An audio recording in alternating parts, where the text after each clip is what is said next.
News 18 Kannada ಡಿಜಿಟಲ್ಗೆ ಸ್ವಾಗತ. ನಾನು ಬಸವರಾಜ್ ಅರನಹಳ್ಳಿ, ಬಳ್ಳಾರಿ ಜಿಲ್ಲಾ ವರದಿಗಾರ. ಬಳ್ಳಾರಿಯಲ್ಲಿ ಈ ಹಿಂದೆ ನಡೆದಿರ್ತಕ್ಕಂಥ ಬ್ಯಾನರ್ ಗಲಾಟೆ ಪ್ರಕರಣ ಇಡೀ ದೇಶದಲ್ಲಿ ಕೂಡ ಸಾಕಷ್ಟು ಚರ್ಚೆ ಕೂಡ ಕಾರಣ ಆಗಿರ್ತಕ್ಕಂಥದ್ದು. ಇಡೀ ಘಟನೆ ಇನ್ನು ಮಾಸುವ ಮುನ್ನವೇ ಬಳ್ಳಾರಿಯಲ್ಲಿ ಮತ್ತೊಂದು ಘಟನೆ ನಡೆದಿರ್ತಕ್ಕಂಥದ್ದು. ಅದು ಮಾಜಿ ಸಚಿವ ಜನಾರ್ದನ್ ರೆಡ್ಡಿ ಮಾಲೀಕತ್ವದ ಲೇಔಟಲ್ಲಿರ್ತಕ್ಕಂಥ ಬಾಡಲ್ ಹೌಸ್ಗೆ ದುಷ್ಕರ್ಮಿಗಳು ಬೆಂಕಿ ಹಚ್ಚಿರ್ತಕ್ಕಂಥ ಪ್ರಕರಣ. ನಿನ್ನೆ ಸಂಜೆ 6 ಗಂಟೆ ಸುಮಾರಿಗೆ ಬಳ್ಳಾರಿಯ ಗೌತಮ್ ನಗರ ಬಳಿ ಇರ್ತಕ್ಕಂಥ ಜನಾರ್ದನ್ ರೆಡ್ಡಿ ಮಾಲೀಕತ್ವದ ಲೇಔಟ್ನಲ್ಲಿರ್ತಕ್ಕಂಥ ಬಾಡಲ್ ಹೌಸ್ಗೆ ಸುಮಾರು 8ಕ್ಕೂ ಹೆಚ್ಚು ಜನ ದುಷ್ಕರ್ಮಿಗಳು ಒಂದು ಬೆಂಕಿ ಹಚ್ಚಿದ್ದಾರೆ ಅನ್ನೋ ಪ್ರಕರಣ ಇಡೀ ಸಾಕಷ್ಟು ಬಳ್ಳಾರಿಯಲ್ಲಿ ಮತ್ತೆ ಸದ್ದು ಮಾಡಿರ್ತಕ್ಕಂಥದ್ದು. ಈ ಪ್ರಕರಣ ಸಂಬಂಧಪಟ್ಟಂಗೆ ಈಗಾಗಲೇ ಗ್ರಾಮೀಣ ಪೊಲೀಸ್ ಠಾಣೆಯಲ್ಲಿ ಕೂಡ ಒಂದು FIR ಕೂಡ ದಾಖಲಾಗಿರ್ತಕ್ಕಂಥದ್ದು. ಇದಕ್ಕೆ ಸಂಬಂಧಪಟ್ಟ ಈಗಾಗಲೇ 8 ಜನ ಆರೋಪಿಗಳನ್ನು ಕೂಡ ಬಂಧನ ಕೂಡ ಆಗಿರ್ತಕ್ಕಂಥದ್ದು. ಆದರೆ ಈ ಪ್ರಕರಣ ಮತ್ತೊಂದು ತಿರುವನ್ನು ಕೂಡ ಪಡೆದುಕೊಂಡಿರ್ತಕ್ಕಂಥದ್ದು. ಈ ಪ್ರಕರಣಕ್ಕೂ ಕೂಡ ರಾಜಕೀಯ ಬಣ್ಣ ಪಡೆದುಕೊಳ್ಳೋಕ್ಕೆ ಎಲ್ಲ ಒಂದು ಆರೋಪಗಳು ಕೂಡ ಕೇಳಿ ಬರ್ತಾ ಇರ್ತಕ್ಕಂಥದ್ದು. ಅದು ಈಗಾಗಲೇ ಮಾಜಿ ಸಚಿವ ಜನಾರ್ದನ್ ರೆಡ್ಡಿ ಸೇರಿದಂತೆ ಮಾಜಿ ಸಚಿವ ಶ್ರೀರಾಮುಲು ಕೂಡ ಘಟನಾ ಸ್ಥಳವನ್ನು ಕೂಡ ವೀಕ್ಷಣೆ ಕೂಡ ಮಾಡಿರ್ತಕ್ಕಂಥದ್ದು. ಆದರೆ ಇಲ್ಲಿ ಪ್ರಮುಖವಾಗಿ ಪೊಲೀಸರ ಪ್ರಾಥಮಿಕ ತನಿಖೆಯಲ್ಲಿ ಗೊತ್ತಾಗಿರ್ತಕ್ಕಂಥದ್ದು ಈಗಾಗಲೇ 8 ಜನ ಆರೋಪಿಗಳು, ಅದರಲ್ಲಿ ಕೂಡ 6 ಜನ ಅಪ್ರಾಪ್ತ ಬಾಲಕರ ಇರ್ತಕ್ಕಂಥದ್ದು. ಇನ್ನೊಬ್ಬರು ಮೇಜರ್ ಇರ್ತಕ್ಕಂಥ ಆರೋಪಿಗಳನ್ನು ಕೂಡ ಈಗಾಗಲೇ 8 ಜನರನ್ನ ವಿಚಾರಣೆಗೊಳಪಡಿಸಿದಾಗ ಆರೋಪಿಗಳು ಕೂಡ ಬಾಯಿ ಬಿಟ್ಟಿರ್ತಕ್ಕಂಥದ್ದು. ನಾವು ರೀಲ್ಸ್ ಮಾಡೋಕ್ಕೆ ಹೋದಂಥ ಸಂದರ್ಭದಲ್ಲಿ ಆ ಒಂದು ಮಾಡೆಲ್ ಹೌಸ್ಗೆ ಬೆಂಕಿ ಹಚ್ಚಿದೆ ಅನ್ನೋ ಮಾಹಿತಿಯನ್ನು ಕೂಡ ಆರೋಪಿಗಳು ಹೇಳಿರ್ತಕ್ಕಂಥದ್ದು.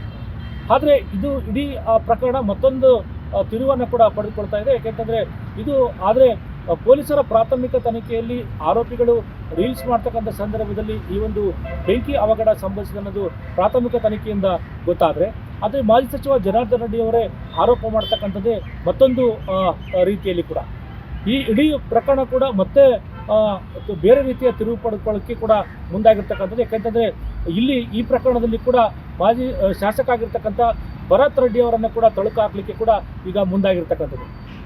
ಈ ಪ್ರಕರಣದ ಒಂದು ಇಡೀ ಕೃತ್ಯ ಕೂಡ ರಾಜಕೀಯ ಪ್ರೇರಿತ ಆಗಿರ್ತಕ್ಕಂಥದ್ದು. ಶಾಸಕ ಭರತ್ ರೆಡ್ಡಿ ಅವರ ಕುಮ್ಮಕ್ಕಿನಿಂದಲೇ ಈ ಒಂದು ಅಗ್ನಿ ಅವಘಡ ಸಂಭವಿಸಿರ್ತಕ್ಕಂಥ ಒಂದು ಸಂಭವಿಸಿದೆ ಅನ್ನೋ ಆರೋಪವನ್ನು ಕೂಡ ಜನಾರ್ದನ್ ರೆಡ್ಡಿ ಅವರು ಮಾಡ್ತಾ ಇರ್ತಕ್ಕಂಥದ್ದು. ಇದು ನೋಡಿ 29/8/2025 ಅಂದರೆ ಸೆಪ್ಟೆಂಬರ್, ಅಕ್ಟೋಬರ್, ನವೆಂಬರ್, ಡಿಸೆಂಬರ್, ಜನವರಿ 5 ತಿಂಗಳ ಹಿಂದೆ ನಾವು ಕಂಪ್ಲೇಂಟ್ ಕೊಟ್ಟಿರೋದು. 5 ತಿಂಗಳ ಹಿಂದೆಯೇ ನಾವು ಕಂಪ್ಲೇಂಟ್ ಕೊಟ್ಟಿರುವಂಥದ್ದು. ಅಂದರೆ ನಾವು ಕಂಪ್ಲೀಟಾಗಿ ಎಷ್ಟು ಕೇರ್ಫುಲ್ಲಾಗಿ ನೋಡ್ಕೊತಾ ಇದ್ದೀವಿ. ಇಲ್ಲಿ ಕಳುವಾಗಿರೋ ಕಂಪ್ಲೇಂಟ್ ಕೊಟ್ಟಿದ್ದರೆ 3 ಬಂಧನ ಮಾಡಿದಾಗ ಭರತ್ ರೆಡ್ಡಿ ತುಂಬ ಪ್ರೆಷರ್ ಹಾಕಿ ಯಾರಿಗೆ ನೇರವಾಗಿ ಇಲ್ಲಿರೋ ಇನ್ಸ್ಪೆಕ್ಟರ್ಗಳಿಗೆ ಫೋನ್ ಮಾಡಿ ಪ್ರೆಷರ್ ಹಾಕಿದ್ದಾರೆ. ಮತ್ತು ರವಿಕುಮಾರ್ ASP ಏನಿದ್ದಾರೆ ಫೋನ್ ಮಾಡಿಬಿಟ್ಟು ರೂರಲ್ ಇನ್ಸ್ಪೆಕ್ಟರ್ನ ತಕ್ಷಣ ಅವ್ರನ್ನ ಬಿಡುಗಡೆ ಮಾಡು, ಈ ಕೇಸ್ ವಿಷಯದಲ್ಲಿ ಅಲ್ಲೇನೋ ಗೇಟ್ಗಳು ಅವು ಇವು ಕಳುವಾಗಿದೆ ಅಂದ ತಕ್ಷಣ ನೀನು ಅವ್ರನ್ನ ಅರೆಸ್ಟ್ ಮಾಡುವಷ್ಟು ಅವಶ್ಯಕತೆ ಇಲ್ಲ ಸರ್. ಒಳಗಡೆ ಸುಮಾರು ಎಲೆಕ್ಟ್ರಿಕಲ್ ಮಟೀರಿಯಲ್ ಕೂಡ ಅಲ್ಲಿ ಕಳುವು ಮಾಡಿದ್ದಾರೆ ಅವರು, ಅದಕ್ಕೆ ನಾನು ಅರೆಸ್ಟ್ ಮಾಡಿದ್ದೀನಿ ಅಂತೇಳಿ ಒಟ್ಟಿಗೆ ಅವರು ಅರೆಸ್ಟ್ ಮಾಡಿ ಕಸ್ಟಡಿಗೆ ಕಳಿಸಿದ್ದಾರೆ. ಸೊ ಹಾಗಾಗಿ ಆ ಟೈಮ್ನಲ್ಲೇ ಭರತ್ ರೆಡ್ಡಿ ಅವರ ಒಂದು ಪ್ರೆಷರಿಂದ ರವಿಕುಮಾರ್ ASP ಈ ಇನ್ಸ್ಪೆಕ್ಟರ್ಗೆ ಫೋನ್ ಮಾಡಿ ಯಾವುದೇ ಕಾರಣಕ್ಕೂ ನೀನು FIR ತಗೋಬೇಡ, ಅವ್ರನ್ನ ಅರೆಸ್ಟ್ ಮಾಡಬೇಡ ಅಂತ ಹೇಳಿದ್ರು ಕೂಡ ನಾವು ಮತ್ತೆ ನನಗೆ ಇನ್ಫಾರ್ಮೇಷನ್ ಕೊಟ್ಟು ಸರ್ ಪೊಲೀಸ್ ಸ್ಟೇಷನಲ್ಲಿ ಕುಂತಿದ್ದೀವಿ, FIR ತಗೊಳ್ತಾ ಇಲ್ಲ, ASP ರವಿಕುಮಾರ್ ಭರತ್ ರೆಡ್ಡಿ ತುಂಬ ಪ್ರೆಷರ್ ಆಗ್ತಾ ಇದ್ದಾರೆ ಅಂತ ಹೇಳಿದ ತಕ್ಷಣ ನಾನು ಸರ್ಕಲ್ ಇನ್ಸ್ಪೆಕ್ಟರ್ ಸತೀಶ್ ಅವರಿಗೆ ಫೋನ್ ಮಾಡಿದೆ. ಆ ಟೆಲಿಫೋನ್ ಮಾಡಿರುವಂಥ ಒಂದು ರೆಕಾರ್ಡ್ಸ್ ಎಲ್ಲ ಕೂಡ ನಮ್ಮ ಹತ್ರ ಇದೆ. ಅದೆಲ್ಲಿ ಕೂಡ ಮೊಬೈಲ್ಗಳಲ್ಲಿ ಫೋನ್ ಮಾಡಿದ್ದು ಪೊಲೀಸಿಗೆ 1 ಸೆಕೆಂಡಲ್ಲಿ ಸಿಗುತ್ತೆ ಇದಿಲ್ಲ. ಅದು ಕೂಡ ಅವ್ರನ್ನ ಅರೆಸ್ಟ್ ಮಾಡಲೇಬೇಕು ಅಂತ ಹೇಳಿದ್ರೆ ಭರತ್ ರೆಡ್ಡಿ ಸುಮಾರು ಅಂದರೆ 4-5 ತಿಂಗಳ ಹಿಂದೆಯಿಂದ ಕೂಡ ಈ ಒಂದು ಪ್ರಾಪರ್ಟಿ ಮೇಲೆ ಕೂಡ ಕಣ್ಣಾಕಿ ಹುಡುಗರನ್ನ ಕಳಿಸಿ ಕಳುವು ಮಾಡಿಸಿರುವಂಥದ್ದು, ಇದ್ರ ಸುತ್ತಮುತ್ತ ಓಡಾಡ್ತಾ ಇರೋದು ಒಂದು ಸಾಕ್ಷಿ. ಮತ್ತು ASP ರವಿಕುಮಾರ್ ತುಂಬ ಒತ್ತಡ ಹಾಕಿ ಲಾಸ್ಟ್ಗೆ ಅವರು ಸತೀಶ್ ಅವ್ರು ನಾನು ಇಲ್ಲಿಂದ ಟ್ರಾನ್ಸ್ಫರ್ ಆಗೋದ್ರೆ ಸಾಕು, ನಾನು ಕೆಲಸ ಮಾಡಲಿಕ್ಕೆ ಆಗ್ತಾ ಇಲ್ಲ ಅನ್ನೋ ಒಂದು ವಾತಾವರಣ ಬಂತು. ಮತ್ತು ಪೊಲೀಸರು ಕೂಡ ಇಲ್ಲಿ ಬಂದು ರಾತ್ರಿ ಹೊತ್ತು ಗ್ರೌಂಡ್ ಹೊಡೆಯೋದಕ್ಕೆ ಅವ್ರಿಗೆ ನಾವು ರಿಕ್ವಿಸಿಷನ್ ಕೂಡ ಕೊಟ್ಟಿದ್ದು.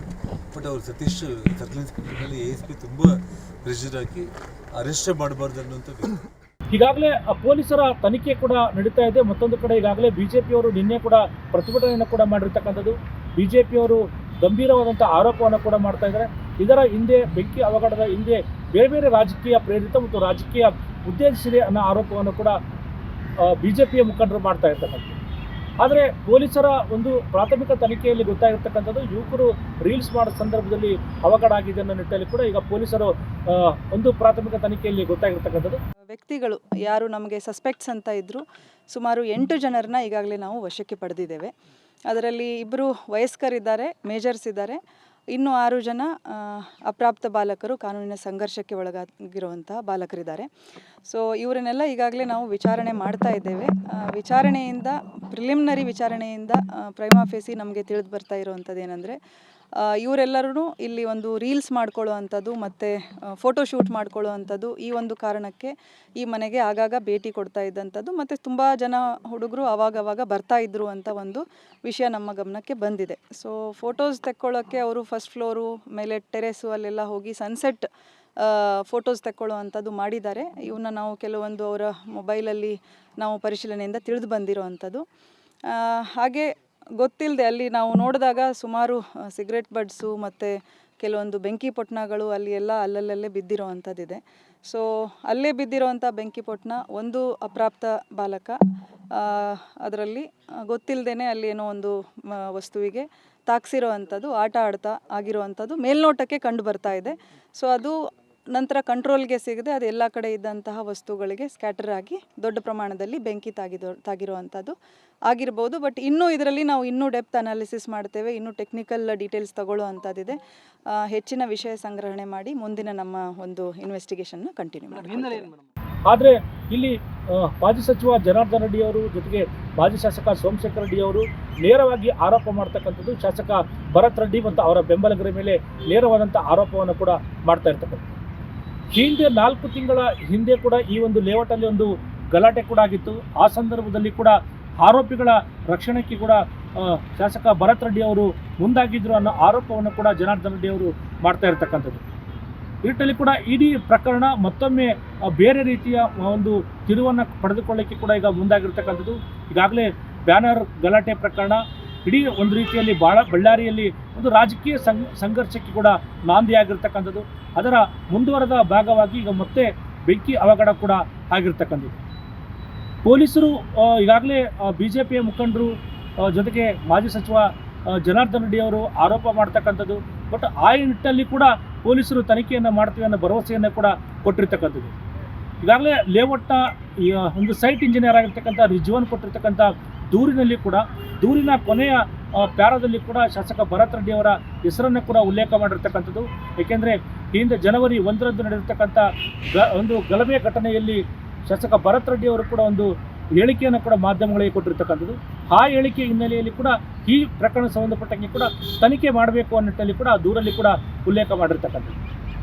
ಪೊಲೀಸರು ಬೇರೆ ಬೇರೆ ಆಯಾಮಗಳಲ್ಲಿ ಕೂಡ ತನಿಖೆಯನ್ನು ಕೂಡ ಮಾಡ್ತಾ ಇದ್ದಾರೆ. ಆದರೆ ಮೇಲ್ನೋಟಕ್ಕೆ ಇದು ಒಂದು ಯುವಕರು ಏನೋ ರೀಲ್ಸ್ ಮಾಡಲಿಕ್ಕೆ ಹೋದಂಥ ಸಂದರ್ಭದಲ್ಲಿ ಒಂದು ಬೆಂಕಿ ಅವಘಡ ಆಗಿದೆ ಅನ್ನೋದನ್ನು ಕೂಡ ಪೊಲೀಸರು ಹೇಳ್ತಾ ಇದ್ದಾರೆ.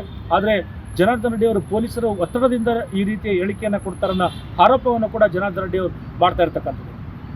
ಇಡೀ ಆ ಪ್ರಕರಣ ಈಗ ಸಾಕಷ್ಟು ತಿರುವನ್ನು ಕೂಡ ಪಡ್ಕೊಳ್ತಾ ಇದೆ, ರಾಜಕೀಯ ಸಂಘರ್ಷಕ್ಕೆ ಕೂಡ ನಾಂದಿ ಆಗ್ತಾ ಇದೆ. ಯಾಕೆಂದರೆ ಈಗಾಗಲೇ ಬ್ಯಾನರ್ ಪ್ರಕರಣ ಕೂಡ ಸಾಕಷ್ಟು ದಿನಕ್ಕೊಂದು ತಿರುವನ್ನು ಕೂಡ ಪಡೆದುಕೊಂಡಿರ್ತಕ್ಕಂಥದ್ದು. ಈ ಪ್ರಕರಣ ಮುಂದೆ ಯಾವ ಹಂತಕ್ಕೆ ತಿರುವನ್ನು ಪಡೆದುಕೊಳ್ತಾ ಅನ್ನೋದು ಕೂಡ ಕಾದೊಡಬೇಕಾಗಿದೆ. ನಿರ್ಭೀತ, ನಿಷ್ಪಕ್ಷಪಾತ, ವಿಶ್ವಾಸಾರ್ಹ ಸುದ್ದಿಗಳಿಗೆ ಮತ್ತೊಂದು ಹೆಸರಾಗಿರೋ News18 ಕನ್ನಡ ಈಗ ಆಪ್ನಲ್ಲೂ ಲಭ್ಯ ಇದೆ. ದಯವಿಟ್ಟು ಇಲ್ಲಿರೋ QR ಕೋಡ್ ಅನ್ನು ಸ್ಕ್ಯಾನ್ ಮಾಡಿಕೊಂಡು ಆಪ್ ಡೌನ್ಲೋಡ್ ಮಾಡೋದಕ್ಕೆ ಮರಿಬೇಡಿ. ನಿಮ್ಮ ಬೆಂಬಲ ಹೀಗೆ ಸದಾ ನಮ್ಮೊಂದಿಗಿರಲಿ. ಧನ್ಯವಾದ.